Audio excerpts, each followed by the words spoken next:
So I want to talk about finding. I mean, I don't even know what to say. Finding needles in haystacks. Um, I was starting to look a little bit at this, and I wanted to get some notes about East Point, and um, since that's where our grandparents met, and of course that was, working class. I think I can be described as working class. Um,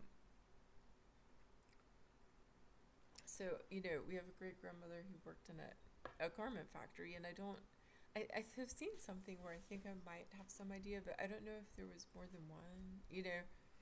I don't know what is still there and what isn't. And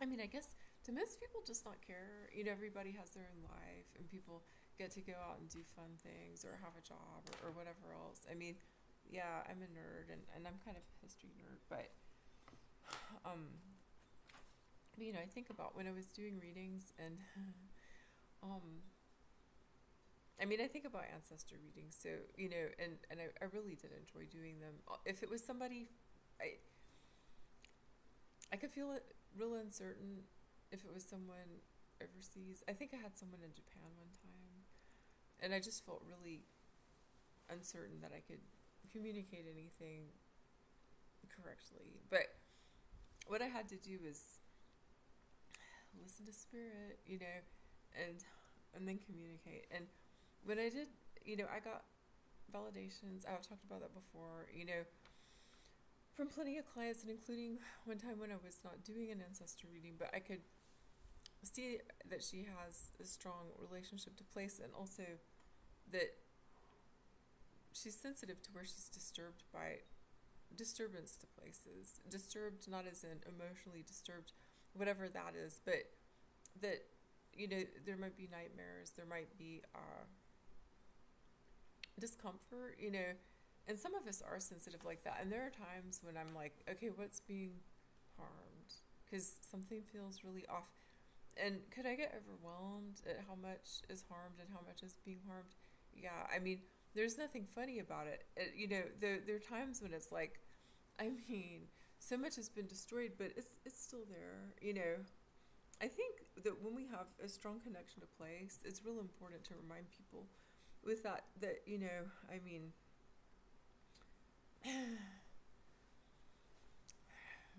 that relationship is strong no matter what. And um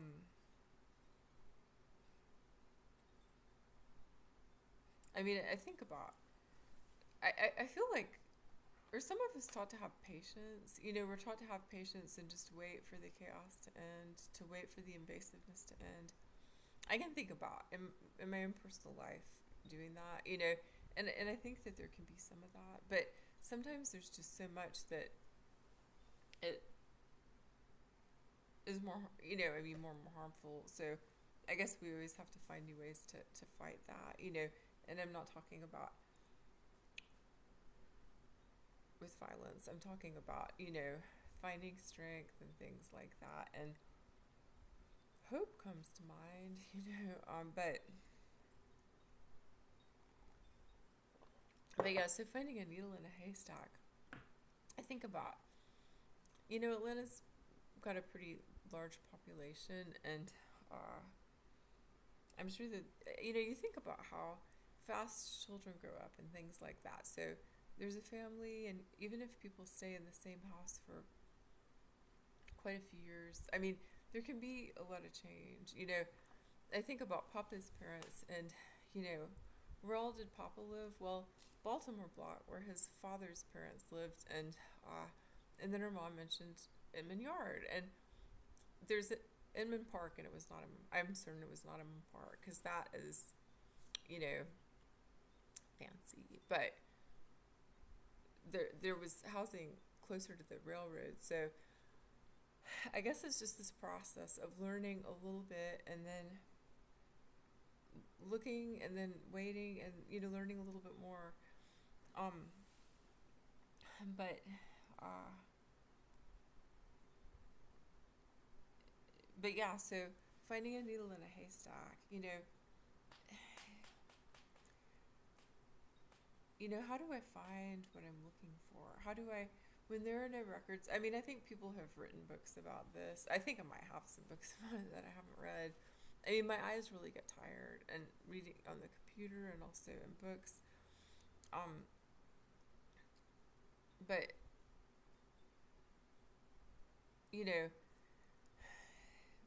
when there are no records, how do you find information? And I mean, some of us pay attention to dreams and things like that, and then things happen, uh, and I've actually gotten a reading or two, ancestor reading or two, and it's like, all right, so I'm just staying open. I'm staying open to learning this, and actually, when with, I think I had got two, from two different people, maybe, or maybe it was just the one, but I could really feel how bad things are in my own life, as far as the oppression, as far as the tolerating discomfort, as far as the what I want to describe as negligence from people that should care, and so I could feel it, and then I'm like, wow. I mean, yeah, that's real strong, and that's just, yeah, I'm enduring. And then I kind of just did what I guess I tend to do, and that's just sort of like you ignore that to survive. You can't dwell on it, because it's just so outrageous that people can be so heartless, really, is one way to put it.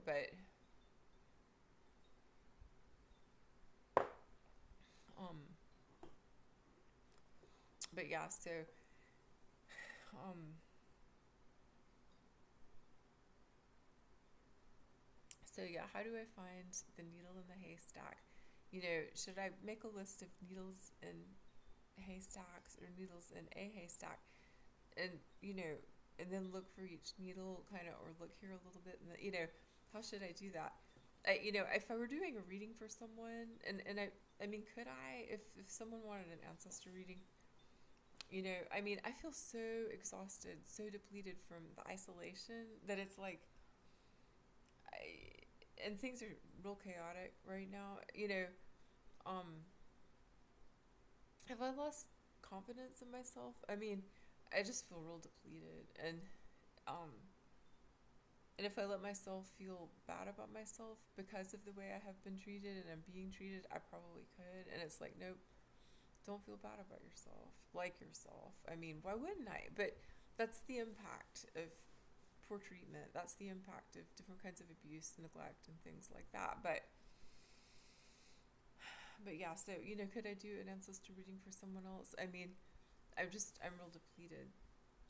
I mean, 6 years of that, with almost no in-person contact with people, and then picking up on drugs, and that affecting my physical health, and it's frustrating to me. And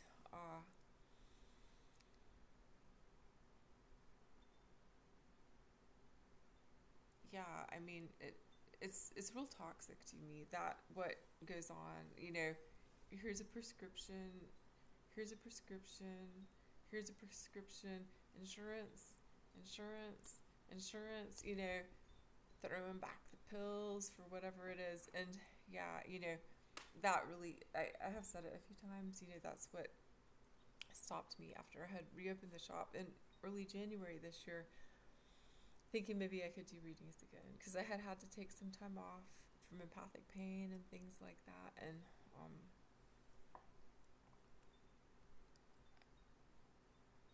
yeah, well, finding a needle in a haystack, I feel like I have to have faith, and I sort of feel like I have to. There are things that I can't push, and it's like, all right, um,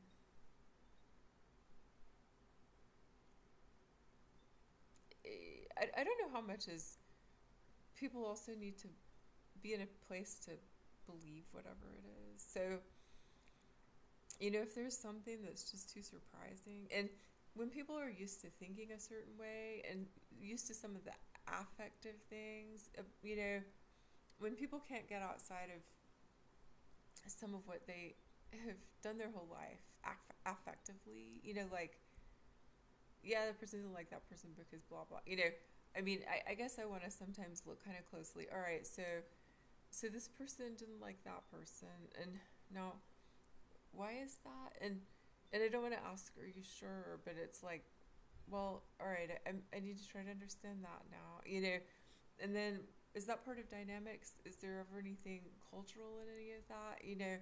Uh, that to me is depleting. Actually, it's like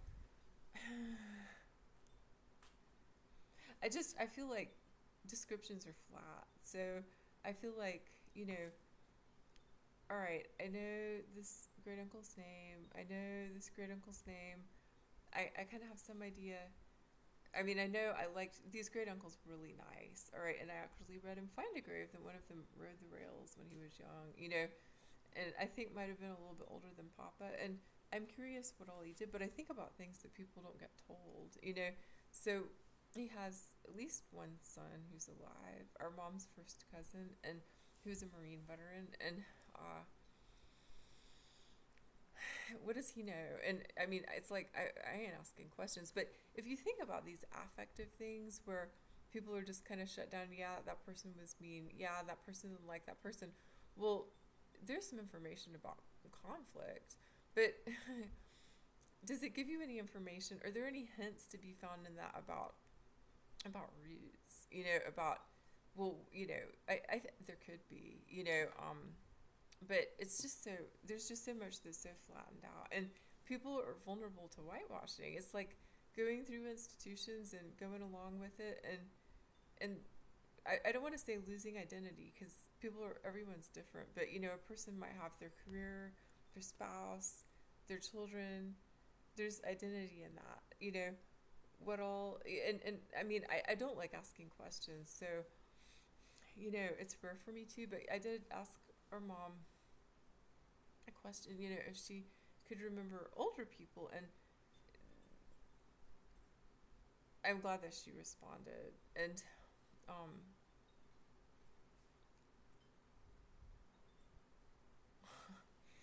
I almost just, if I were to read it and to rewrite it to rewrite it the way that it could sound, I mean, what would that be like? But I think about people where there's been poverty, real bad poverty, and then people trying to climb out of it, and sometimes descriptions of people that are like, all right, I mean, uh, I think about the real achievers, and yeah, I mean, well, I mean, I have done my best to be an achiever, I guess, but I ain't good enough. And, so why am I alive? Because, I mean, and it does feel that way. Look, she died and she was good at this. And look, I mean, it goes without saying that you're not. I don't even need to say that, because I'm saying she was good. And, why did she die and why are you alive? I mean, I feel like there can be something that might be kind of distorted, but almost some of that. It's like, I mean, there's no way I ever could have been good enough, no matter what. I mean, because I came from you and you don't have respect for yourself. So, so finding a needle in a haystack,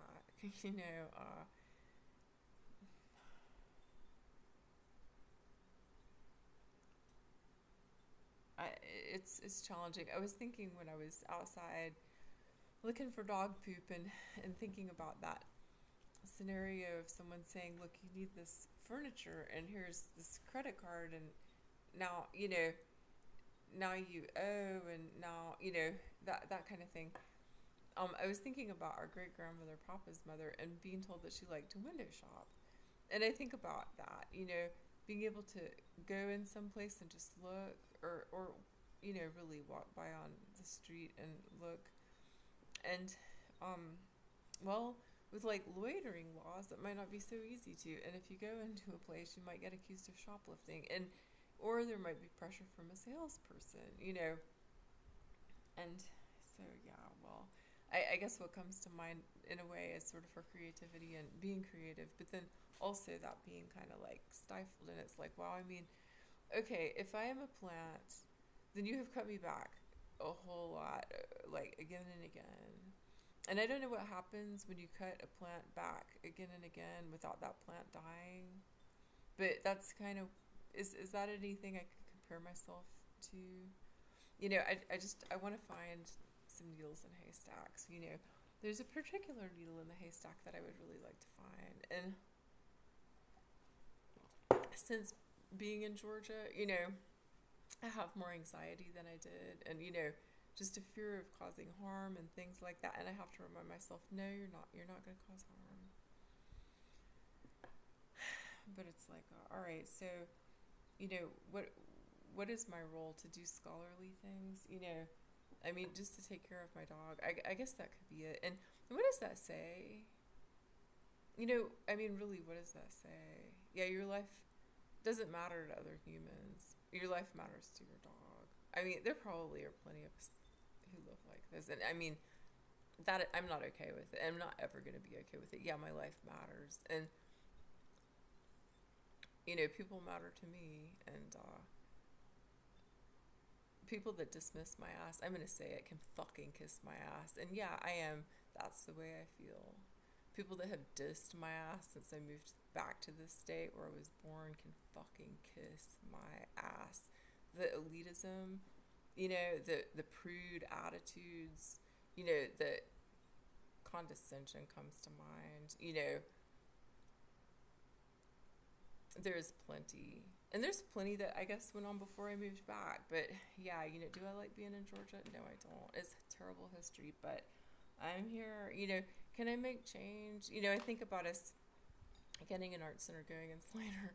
Did it change anything? I mean, the art center ended up being bulldozed. So, you know, and that actually affected the physical heart of the theater person who, yeah, you know, but yeah, I mean, I guess we can always be working on it. And you, I mean, I just, yeah, you know, you don't belong. I think that's the message that I've been getting. And, um, you know, if I think about that and I think about children and they might be doing okay for a while, and as they get older, maybe there are things like that, you don't belong. It's real important to always make sure that they know they belong and to make a place for them to belong. So, yeah, well, just a few words about finding a needle in a haystack. And, you know,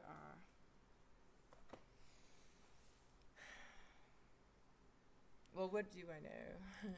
I know Papa was a child laborer. Uh, I know our grandmother was from the mountains. You know, I know they met in East Point, and and I know he worked his way out of poverty, and not without her help. And I know he had a successful business. You know, I know he wore $1,000 suits in the 50s and 60s. You know, something that would be like $11,000 now. And yeah, so, you know, East Point, real nice clothes. You know, I think there are some things that I need to learn, you know, about. Do I need to be careful? I mean, I've talked about this before. Do I need to be careful? I want my life back. I want my life back. And do I care if people accept me? Well, clearly, many people don't. But I fucking refuse to give up my life. So yeah, I have to draw on that East Point tough, even though I didn't grow up there. You know, that Baltimore block tough when it was a slum. And yeah, I know that's part of me too. And that determination that kept our grandfather alive and his siblings and his parents, despite poverty. Yeah, you know, I don't think I'm nice. I'm like our great grandmother. I mean, you know, but I'm a fighter, you know, and yeah. Well, if there are any needles in haystacks that you're trying to find, I pray that they appear to you, and you know, some of us, our lives have been pulverized so badly that it's picking up the pieces, putting our lives back together, and you know, it's not impossible, you know. It's for sure not impossible. But anyhow, yeah. Well, there are a few words